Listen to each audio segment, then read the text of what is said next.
ते देवी तत्व आहे. आणि आपण स्त्रिया ज्या आहे ना, तर त्या दोन भुवयाच्या मध्ये जे आज्ञाचक्र आहे तिथं देवीचा वास आहे, लक्षात घ्या. ज्या वेळेला आपण आज्ञाचक्राच्या मध्ये कुंकू लावतो त्यावेळेला आपोआप त्या देवीची पूजा होते. कदाचित हा विषय सगळ्यांना माहीत नसेल आणि कुंकू कायम अनामिकेने स्वतः लावायचं. ज्यावेळेला इथं लावतो आपण त्यावेळेला कळत न कळत थोडासा दाब दिला जातो आणि दाब दिल्यामुळं तिथल्या नसा चालू होतात आणि त्यामुळं आपल्यातली चेतना शक्ती वाढते आणि इथलं जे स्थान आहे तर ते आज्ञाचक्र जागृत होतं. म्हणून आज जे काही कार्यक्रम करणार आहे आपण देवीचं कुंकुमार्चन, तर त्या देवीवर असं घ्या किंवा असं घ्या, कुठल्याही 3-4 बोटांनी घ्या, कुंकू जे वाहायचे तर ते पूर्ण पायापासून डोक्यापर्यंत पूर्ण स्नान घालायचे त्या देवीला.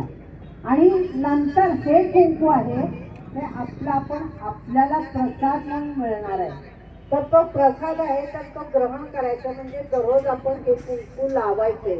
भले मारे तुम्ही टिकली लावत असाल आणि त्याच्यावर जरी कुंकू लावलं तरी चालणार आहे. मी असं म्हणणार नाही की टिकली काढून कुंकू लावा, पण त्याचा काय फायदा आहे तर तो मात्र प्रत्येकाने आज घ्यावा एवढी एक छोटीशी विनंती करते.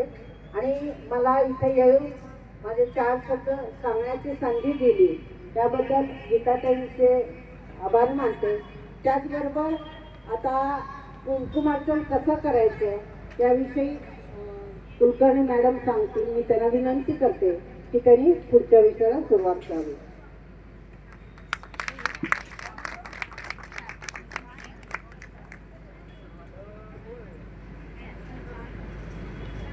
सर्वमंगल मांगल्ये शिवे सर्वार्थ साधिके शरण्ये त्र्यंबके गौरी नारायणी नमोस्तुते.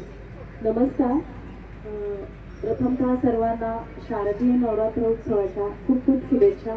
मी श्वेता कुलकर्णी, मी कोल्हापूरहून आलेली आहे खास ताईंच्या आग्रहावर त्या कुंकुमार्चन घ्यावं म्हणून. दुसरं वर्ष आहे, गेल्या वर्षी पण आले होते आणि खूप छान नियोजन असल्यामुळं खूप, आणि माझं माहेर सांगली असल्या कारणानं माझ्या माहेरी यायला मला खूप आनंद झाला. सध्या मी कोल्हापुरात असते आणि खूप ठिकाणी याचं नियोजन कोल्हापूरमध्ये सुरू असतं. अश्विन पौर्णिमेपर्यंत याचं सुरू असतं नियोजन. ताईंनी आता खूप छान प्रकारे माहिती सांगितलेली आहे. फक्त ह्याच्या पुढची जे थोडंसं जे आध्यात्मिक महत्त्व आहे ते मी फक्त तुम्हाला आता सांगते आणि मग आपण लगेच सुरू करूया.